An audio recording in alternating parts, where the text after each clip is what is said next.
Hello dear students, आज हम पढ़ेंगे आपकी एनसीईआरटी 9th क्लास की साइंस की बुक से chapter number 13 why do we fall ill, कि हम बीमार क्यों होते हैं।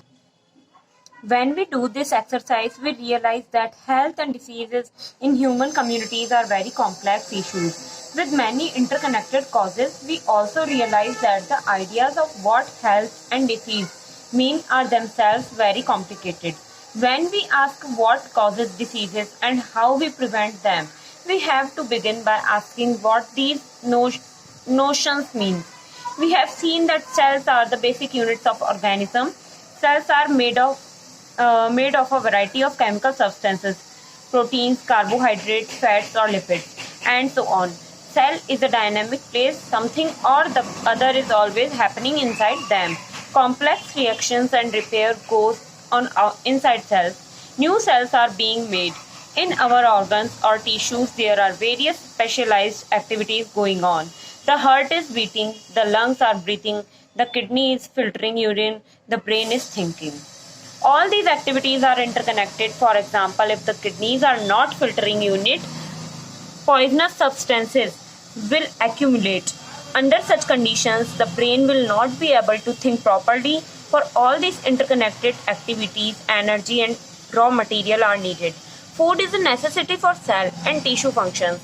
Anything that prevents proper functioning of cells and tissues will lead to a lack of proper activity of the body. It is in this context that we will look at the notions of health and diseases. First आता है health and its failure. The significance of health. We have heard the word health used quite frequently. We use it ourselves as well. When we say things like my grandmother's health is not good, ये बहुत ही पुराना example है कि हम school में झूठ बोल दिया करते थे कि आज मेरी दादी की तबीयत खराब थी. Our teachers use it when they scold us, saying this is not a healthy attitude. What does the word health mean? If we think about it, we realize that it always implies the idea of being well. We can think of this well-being as effective functioning. For our grandmothers, being able to go out to the market or to visit neighbors is being well. And not being able to do such things is poor health. Being interested in following the teaching in the classroom so that we can understand the world is called a healthy attitude. While not being interested in is called the opposite. Health is therefore a state of being well enough to function well physically, mentally, and socially. Personal and community issues both matter for health. If health means a state of physical, mental, and social well-being, it cannot be something that each one of us can achieve entirely on our own. The health of all organisms will depend on their surroundings or their environment. The environment includes the physical environment. So, for example, health is at risk in a cyclone in many ways. Human beings live in societies. Our social environment, therefore, is an important factor in our individual health. We live in villages, towns, or cities. In such places, even our physical environment is decided by our social environment. Consider what would happen if no agency is ensuring that garbage is collected and disposed. What would happen if no one takes responsibility for clearing the drains and ensuring that water does not collect in the streets or open spaces? So, if there is a great deal of garbage thrown in our streets, or if there is open drain water lying stagnant around where we live, the possibility of poor health increases. Therefore, public cleanliness is important for individual health. We need food to be healthy, and this food will have to be earned by doing work. For this, the opportunity to do work has to be available. We need to be happy in order to be truly healthy. And if we mistreat each other and are afraid of each other, we cannot be happy or healthy. Social equality or and harmony are therefore necessary for individual health. We can think of many other such examples of connections between community issues and individual health. The 5 F's. What is to be done? Floods, fingers, ये है facial matter. Floods, fluids, fingers, fire, flies, fields and floods. Protect the water source and treat the store water safety. Wash hands before preparing and taking food. Wash hands after defecation. Cover the food and control flies. Clean vegetables and fruit before use. Avoid open defecation. Proper drainage system. Treatment of water. अब जो H का मतलब जो है वो है hygiene, यानी कि सेफ्टी के लिए, और ये है सैनिटेशन के लिए होगा S का मीनिंग. तो फेशियल मैटर कब करेगा कि जब प्रोटेक्ट द वाटर सोर्स, यानी कि हाइजीनिक वाटर हम यूज करेंगे तो होगा हेल्दी पर्सन. और treat and store water safety से, सेफली से सैनिटेशन जब हम करेंगे तो वो होगा हमारे लिए healthy person. Disinfections between healthy and disease free. If this is what we mean by health, what do we mean by disease? The word is actually self-explanatory. We can think of it as disease, disturbed base, ease, disease. In other words, literally means being uncomfortable. However, the word is used in a more limited meaning. We talk of disease when we can find a specific and particular cause for discomfort. This does not mean that we have to know the absolute final cause.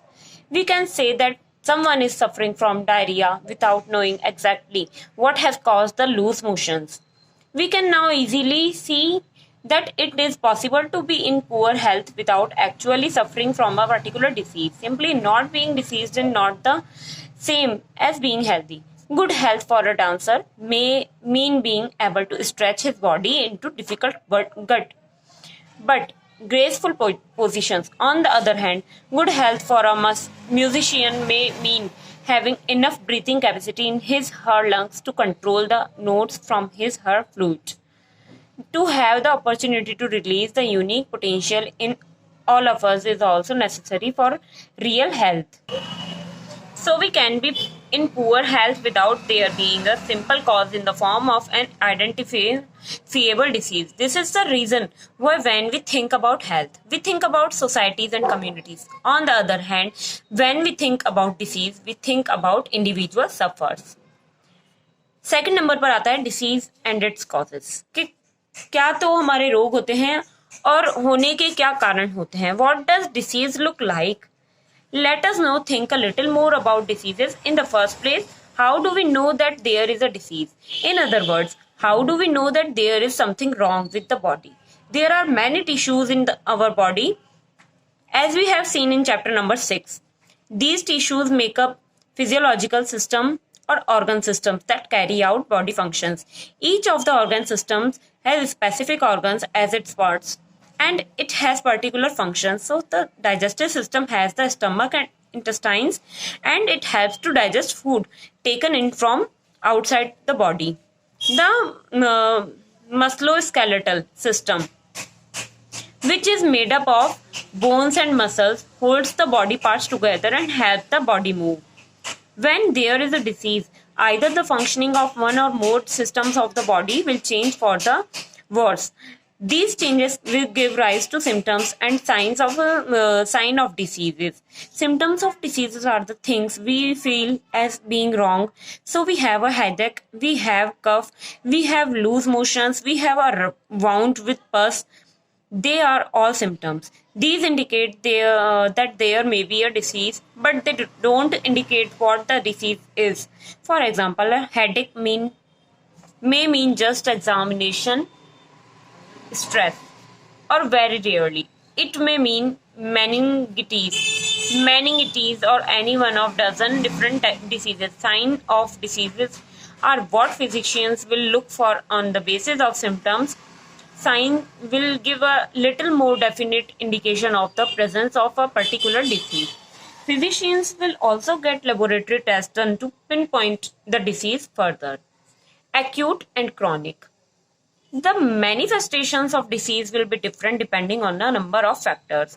Some diseases last for only very short period of time and these are called acute diseases. We all know from experience that the common cold lasts only a few days. Other ailments can last for a long time, even as much a lifetime, and are called chronic diseases. An example is the infection causing elephantiasis, which is very common in some parts of India. फिर आता है chronic diseases and poor health. Acute and chronic diseases have different effects on our health, and diseases that causes poor functioning of some parts of the body will affect our health. This is because of all functions of the body are necessary for being healthy. But an acute diseases which is more over very soon will not have time to cause major effects on general health, while a chronic disease will do so.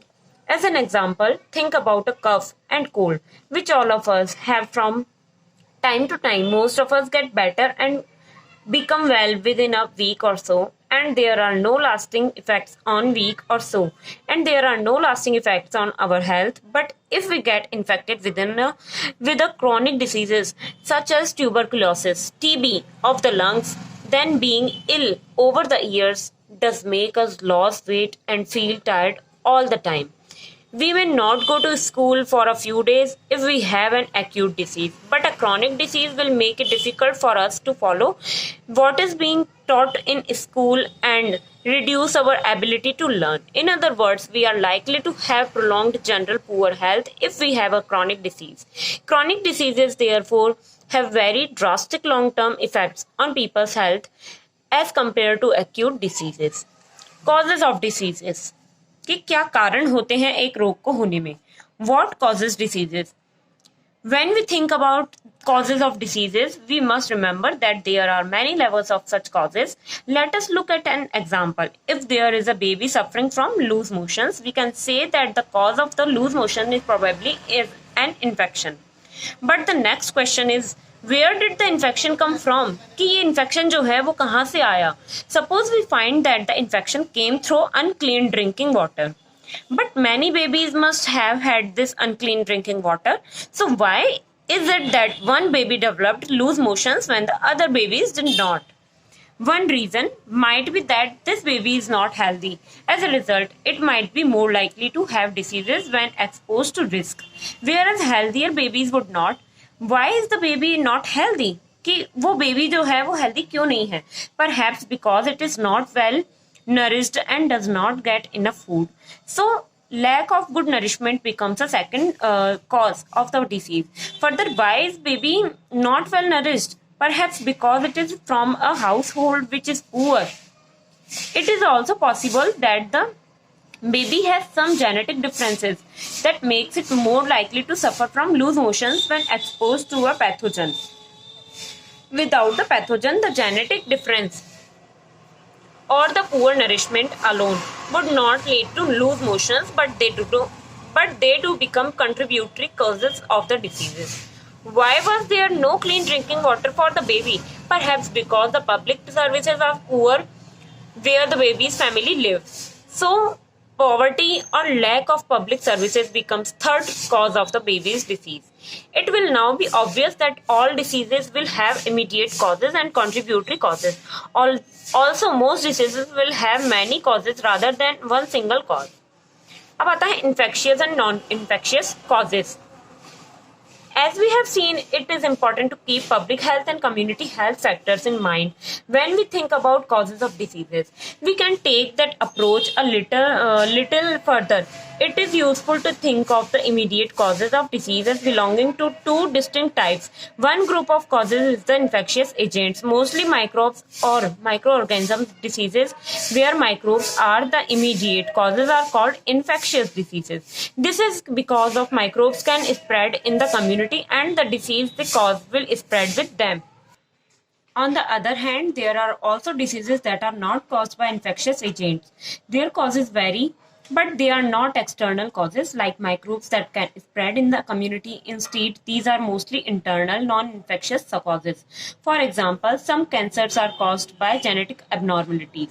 High blood pressure can be caused by excessive weight and lack of exercise. You can think of many other diseases where the immediate causes will not be infectious. The ways in which diseases spread and the ways in which they can be treated and prevented at the community level would be different from for different diseases. This would depend a lot on whether the immediate causes are infectious or non-infectious. ये आप देखेंगे peptic ulcers के बारे में आपको बता रखा है कि इन्हें नोबेल प्राइज भी मिला था। जो रॉबिन वॉरेन थे, इनका जन्म 1937 में हुआ।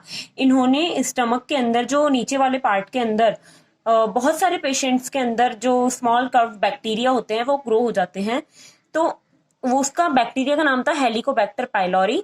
इसके बारे में स्टडी करके इन्होंने बताया था, तो इन्हें नोबेल प्राइज मिला था। एंड बैरी मार्शल थे जो 1951 में जन्मे थे, यंग क्लिनिकल फेलो थे, become interested in Warren's finding and succeeded in cultivating the bacteria from these sources. तो इन दोनों को मिला करके एक नोबेल प्राइज मिला था, ये आप देखिएगा अपनी बुक में। देन आते हैं हम इन्फेक्शियस डिसीजेस पर।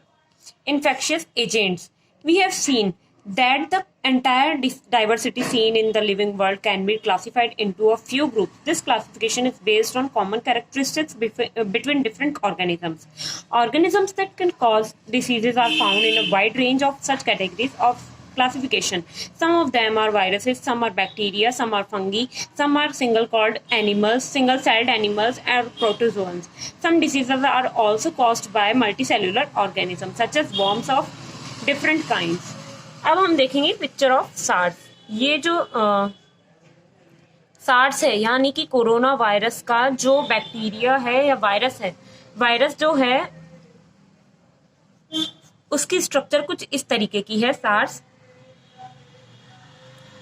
ये है स्टेफाइलोकोकाई, जो है एक्ने कॉज करता है, यानी कि हमारी स्किन पर जितने भी एक्नेज हो जाते हैं वो ये कॉज करता है, स्टेफाइलोकोकाई बैक्टीरिया। ये है ट्रिपैनोसोमा, ये ट्रिपैनोसोमा की स्ट्रक्चर है। ये स्लीपिंग सिकनेस जो है वो डिसीज कॉज करता है। ये है लिश्मानिया, लिश्मानिया का डायग्राम है। The protozoan organism that causes काला आजार, जो काला आजार डिसीज हो जाती है हमारे बॉडी के अंदर, वो है ये लिश्मानिया के कारण होती है। ये है picture of an adult round worm Ascaris lumbricoides, आप देख रहे हैं फ्रॉम द स्मॉल इंटेस्टाइन, ये वहां से मिलता है। The ruler next to it so show centimetres to give us an idea of the scale. ये जो है राउंड वर्म, ये हमारी इंटेस्टाइन में रहता है। Common examples of diseases caused by virus are the common cold, influenza, dengue fever, and AIDS. Diseases like typhoid fever, cholera, tuberculosis, and anthrax are caused by bacteria. Many common skin infections are caused by different kinds of fungi. Protozoan microbes cause many familiar diseases such as malaria and kala azar. All of us have also come across intestinal worm infections as well as diseases like elephantiasis caused by different species of worms. Why is it important that we think of these categories of infectious agents? The answer is that that these categories are important factors in deciding what kind of treatment to use. Members of each one of these groups, viruses, bacteria, and so on, have many biological characteristics in common. All viruses, for example, live inside host cells, whereas bacteria rarely do. Viruses, bacteria, and fungi multiply very quickly, while worms multiply very slowly in comparison. Taxonomically, all bacteria are closely related to each other than to virus, and vice versa. This means that many important life processes are similar in the bacteria group but are not shared with the virus group. As a result, drugs that block one of these life processes in one member of the group is likely to be effective against many other members of the group. But the same drug will not work against a microbe belonging to a different group. As an example, let us take antibiotics. जैसा कि अभी हम corona virus में vaccination के बारे में देख रहे हैं, तो अब हम बात करेंगे antibiotics. They commonly block biochemical pathways important for bacteria. Many bacteria, for example, make a cell wall to protect themselves. The antibiotic penicillin blocks the bacterial processes that build the cell wall. As a result, the growing bacteria become unable to make cell walls and die easily. Human cells don't make a cell wall anyway. So penicillin cannot have such an effect on us. Penicillin will have this effect on any bacteria that use such processes for making cell walls. Similarly, many antibiotics work against many species of bacteria rather than simply working against one. But viruses do not use these pathways at all. That is reason why antibiotics do not work against viral infections. If we have a common cold, taking antibiotics does not reduce the severity or the duration of the disease. However, if we also get a bacterial infection along with the viral cold, taking antibiotics will help. Even then, the antibiotic will work only against the bacterial part of the infection, not the viral infection. Means of spread, कि किस तरीके से जो है disease जो है फैलती है. How do infectious diseases spread? Many microbial agents can commonly move from an affected person to someone else in a variety of ways. In other words, they can be communicated and so are also called communicable diseases. Such disease causing microbes can spread through the air. This occurs through the little droplets thrown out by an infected person who sneezes or coughs. Someone standing close by can breathe in these droplets and the microbes get a chance to start a new infection. Example of such diseases spread through the air are the common cold, pneumonia and tuberculosis. We all have had the experience of sitting near someone suffering from a cold and catching it ourselves. Obviously, the more crowded our living conditions are, the more likely it is that such airborne diseases will spread. Diseases can also be spread through water. This occurs if the excreta from someone suffering from an infectious gut disease, such as cholera, get mixed with the drinking water used by people living nearby. The cholera-causing microbes will enter a healthy person through the water they drink and cause disease in them. Such diseases are much more likely to spread in the absence of safe supplies of drinking water. The sexual act is one of the closest physical contact two people can have with each other. Not surprisingly, there are microbial infections such as syphilis or AIDS that are transmitted by sexual contact from one partner to the other.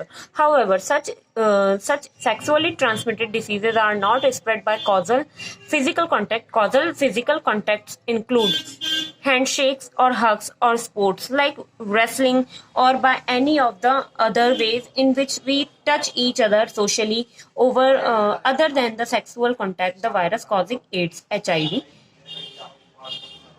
can also spread through blood-to-blood contact with infected people or from an infected mother to her baby during pregnancy or through breastfeeding. We live in an environment that is full of many other creatures apart from us. It is inevitable that many diseases will be transmitted by other animals. These animals carry two infecting agents from a sick person to another potential host. These animals are thus the intermediators are called vectors. अब जो infected person है और ये healthy person था, वो उसमें contact किस तरीके से होगा? एक तो होगा डायरेक्ट कांटेक्ट, ये आप देख पा रहे हैं. फिर होगा एक बाय एयर कि ये स्नीजिंग या कफिंग जो हुई. फिर होगा इनडायरेक्ट कॉन्टैक्ट कि इसने कपड़े पहन लिए हैं या फिर कोई ग्लास है या बर्तन जो है वो यूज कर लिए, या बाय फूड खाना शेयर करके, मॉस्किटो इंसेक्ट्स इस तरीके से, या रैबिट एनिमल के through. The commonest vectors we all know are mosquitoes. In many species of mosquitoes, the females need highly nutritious food in the form of blood in order to be able to lay mature eggs. Mosquitoes feed on many warm-blooded animals, including us. In this way, they can transfer diseases from person to person. Organ-specific and tissue-specific manifestations. The disease-causing microbes enter the body through these different means. Where do they go then? The body is very large when compared to the microbes, so there are many possible places, organs or tissues where they could go. Do all microbes go to the same tissue or organ, or do they go to different ones? Different species of microbes seems to be have evolved to have home in on different parts of the body. In parts that this selection is connected to their point of entry. If they enter from the air via the nose, they are likely to go the lungs. This is seen in the bacteria causing tuberculosis. If they enter through the mouth, they can stay in the gut lining like typhoid causing bacteria, or they can go to the liver like the viruses that cause jaundice. But this need not always be the case. An infection like HIV that comes into the body via the sexual organs will spread to lymph nodes all over the body. Malaria causing microbes entering through a mosquito bite will go to the liver and then to the red blood cells. The virus causing Japanese encephalitis or brain fever will similarly enter through a mosquito bite, but it goes on to infect the brain. The sign and symptoms of a disease will thus depend on the tissues or organ which the microbe targets. If the lungs are the targets, then symptoms will be cough and breathlessness. If the liver is targeted, there will be jaundice.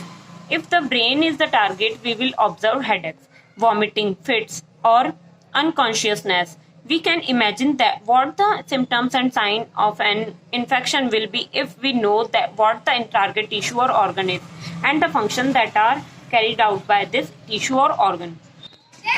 In addition to these tissue-specific effects on infectious diseases, there will be other common effects too. Most of these common effects depends on the fact that the body immune system is activated in response to infection.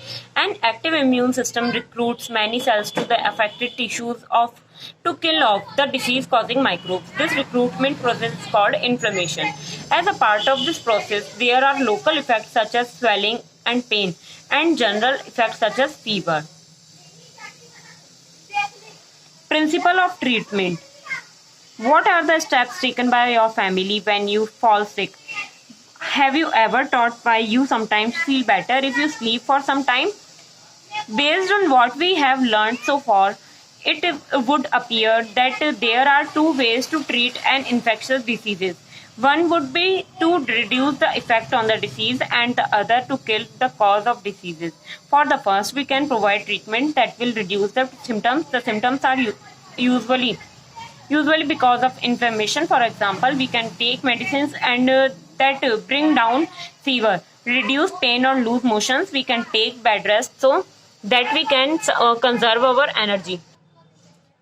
This will enable us to have more of it available to focus on healing. But this kind of symptom-directed treatment by itself will not make the infecting microbe go away and the diseases will not be cured. For what? For that, we need to be able to kill off the microbes. How do we kill microbes? One way is to use medicines that kill microbes.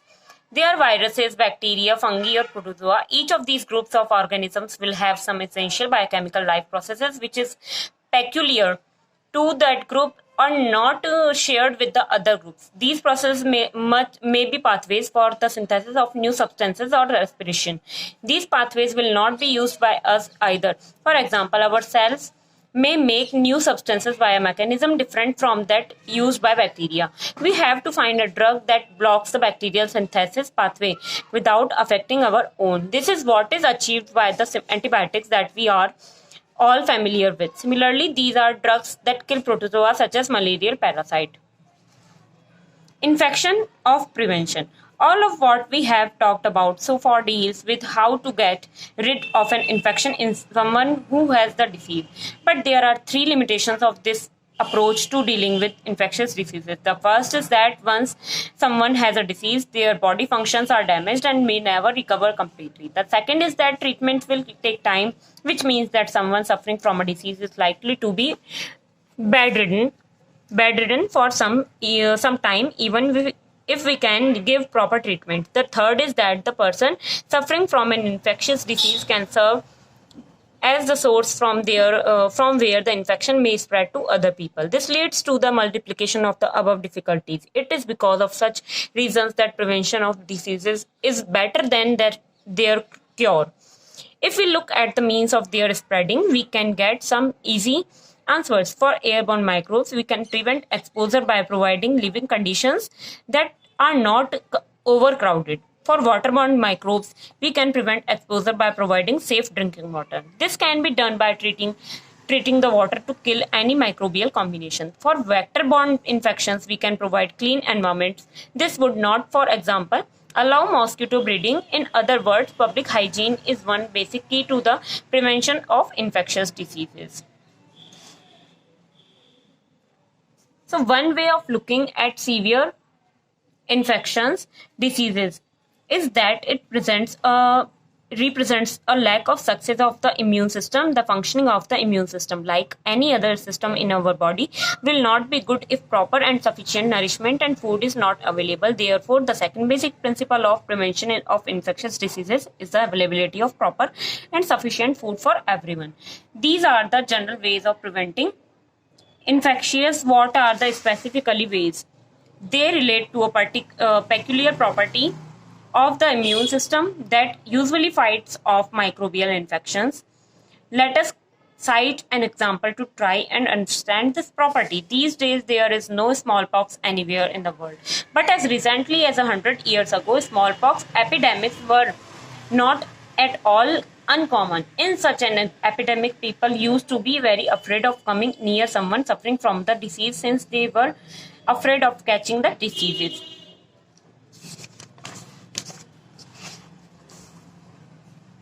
So having the disease once was a means of preventing subsequent attacks of the same disease. This happens because when the immune system first sees an infectious disease's microbes, it responds against it and then remembers it specifically. So the next time the particular microbe or its close relative enter the body, the immune system responds with even greater vigor. This eliminates the infection even more quickly than the first time around. This is the basis of the principle of immunization. Immunisation यानी कि पहले से ही जो antibiotics है या चेतावनी दे दी जाती है, वो होता है इम्यूनाइजेशन, यानी कि उस डिसीज से लड़ने के लिए हमारे पास में इम्यूनिटी होती है. We can now see that as a general principle, we can fool the immune system into developing a memory for a particular infection by putting something that mimics the microbe we want to vaccinate against into the body. This does not actually cause the disease, but this would prevent any subsequent exposure to the infecting microbe turning into actual disease. Many such vaccines are now available for preventing a whole range of infectious diseases and provide a disease-specific means of prevention. They are vaccines against tetanus, diphtheria, whooping cough, measles, polio, and many others. And now coronavirus also. These form the public health program of childhood immunization for preventing infectious diseases. Of course, such a program can be useful only if such healthy measures are available to all children. Can you think of reasons why this should be so? Some hepatitis viruses, which cause jaundice, are transmitted through water. There is a vaccine for one of them, hepatitis A, in the market, but the majority of